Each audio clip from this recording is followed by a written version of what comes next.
पटना के गांधी मैदान में नीतीश सरकार का शपथ ग्रहण समारोह। 10वीं बार सीएम पद की शपथ लेंगे नीतीश। सम्राट चौधरी और विजय सिन्हा फिर बनेंगे डिप्टी सीएम। बिहार में कुल 25 विधायक मंत्री लेंगे शपथ। बीजेपी कोटे से 14 और जेडीयू से 7 मंत्री बनेंगे। एलजेपी से 2 और हम आरएलएम कोटे से 1-1 मंत्री बनेंगे। दिलीप जायसवाल और रामकृपाल यादव पहली बार मंत्री पद की शपथ लेंगे। टाइगर सिंह भी बनेंगे मंत्री।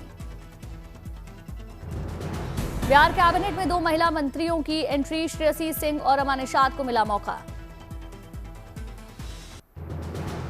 अयोध्या में ध्वजारोहण समारोह की तैयारियां लगभग पूरी। आज से शुरू होंगे कार्यक्रम। आज कलश यात्रा समारोह की होगी शुरुआत। यात्रा में 551 महिलाएं हिस्सा लेंगी। सरयू नदी से कलश लेकर महिलाएं मंदिर परिसर में करेगी परिक्रमा। कलश यात्रा के आगे 151 वैदिक छात्र ध्वज लेकर चलेंगे। ध्वजारोहण के अनुष्ठानों का 21 से 23 शुभारंभ होगा। 23 से 25 नवंबर तक विशेष कार्यक्रमों की श्रृंखला चलेगी। विशेष कार्यक्रम में सांस्कृतिक प्रस्तुतियां, लोक नृत्य, भक्तिमय संगीतमय आयोजन, 6 छोटे मंदिरों और सप्त मंदिरों की विशेष पूजा आदि कार्यक्रम होंगे। 25 नवंबर को ध्वजारोहण होगा। ध्वजारोहण के लिए दुकानों पर सजावट के मिल रहे अच्छे आइटम। पीली पगड़ी, लाल पटका, भगवान वस्त्रम की बिक्री बढ़ी। राम दरबार और श्री राम की मूर्तियां बनी आकर्षण का केंद्र। राम से जुड़ी सामानों की मांग बढ़ी। अयोध्या में वीआईपी गेट का नाम जगतगुरु आदि शंकराचार्य द्वारा रखा गया। अंतिम रूप देने में जुटे कारीगर। ध्वजारोहण के लिए साफ सफाई पर दिया जा रहा विशेष ध्यान। चौक चौराहों पर की जा रही पेंटिंग। अयोध्या में ध्वजारोहण के लिए सुरक्षा के कड़े इंतजाम। सीसीटीवी निगरानी, drone surveillance, traffic control, emergency response team तैनात। ध्वजारोहण के लिए भगवान राम की नगरी अयोध्या सवर कर तैयार। देश विदेश से 8 से 10 हजार मेहमान हो सकते हैं शामिल। यूपी के अलग अलग शहरों से लेकर नेपाल के जनकपुर तक विशेष अतिथि आमंत्रित मेहमानों के ठहरने के लिए 5000 से ज्यादा कमरों की व्यवस्था। ध्वजारोहण कार्यक्रम को लेकर सुरक्षा में सख्ती। एनएसजी, सीआरपीएफ समेत आईबी और अयोध्या पुलिस के जवान पूरी तरह से मुस्तैद। पूरे अयोध्या में 15,000 सीसीटीवी कैमरों से निगरानी है, जिनमें से येलो जोन में लगाए गए 450 कैमरे। राम जन्मभूमि परिसर में मेटल डिटेक्टर, डॉग स्क्वाड और सर्विलांस सिस्टम से होकर गुजरेंगे मेहमान। कार्ड पर मौजूद क्यूआर कोड की जांच के बाद प्रवेश। उज्जैन में बाबा महाकालेश्वर की हुई विधि विधान से भस्म आरती। बाबा का भव्य श्रृंगार हुआ। बाबा महाकालेश्वर के दरबार में उमड़ा आस्था का सैलाब। भक्तों ने बाबा का आशीर्वाद लिया।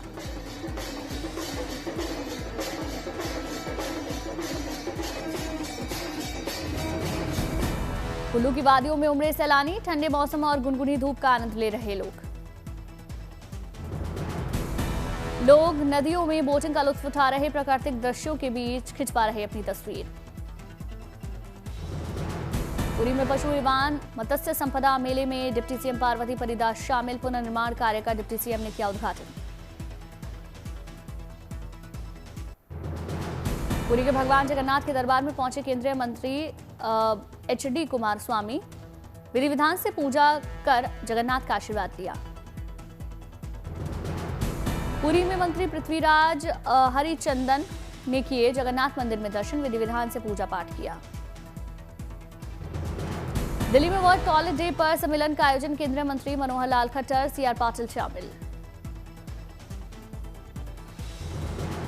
वर्ल्ड टॉयलेट डे पर कई देशों के प्रतिनिधि शामिल। खट्टर ने कहा, करीब 12 करोड़ शौचालय पूरे देश में बनवाए गए। दिल्ली में 44वीं IITF प्रदर्शनी का आयोजन। अफगानिस्तान के मंत्री अलहास नूरुद्दीन अजीजी शामिल। गुवाहाटी में यूथ लीडरशिप कॉन्क्लेव का आयोजन। आरएसएस चीफ मोहन भागवत ने की शिरकत।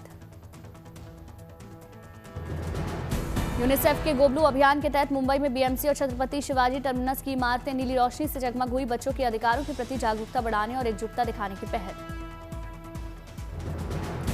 मुंबई में सीएम देवेंद्र फडणवीस ने नए आपराधिक कानूनों की प्रदर्शनी का उद्घाटन किया। सभा को संबोधित किया। दिल्ली में मुख्य न्यायाधीशों के 26वें अंतर्राष्ट्रीय सम्मेलन के पहले सत्र का आयोजन, लोकसभा अध्यक्ष ओम बिरला शामिल। छतरपुर में सीएम मोहन यादव ने खजुराहो में ओबरॉय राजगढ़ पैलेस का उद्घाटन किया, सभा को संबोधित किया। देहरादून में सोशल मीडिया मंथन कार्यक्रम का आयोजन, सीएम पुष्कर सिंह धामी ने हिस्सा लिया। छतरपुर में धीरेन्द्र कृष्ण शास्त्री ने सनातन हिंदू एकता पदयात्रा का नेतृत्व किया, बड़ी संख्या में लोग शामिल। लखनऊ में सरदार पटेल की जयंती पर एकता मार्च का आयोजन, डिप्टी सीएम ब्रजेश कुमार पाठक समेत बड़ी संख्या में लोग शामिल। डोडा में पोषण और स्वास्थ्य के महत्व पर जागरूकता कार्यक्रम आयोजित, बड़ी संख्या में लोग शामिल। पर्यावरण संरक्षण का संदेश लिए 26 साल के सुबोध विजय ने 10 राज्यों की पूरी की यात्रा, 950 दिनों की यात्रा का लक्ष्य लोगों को जागरूक करना।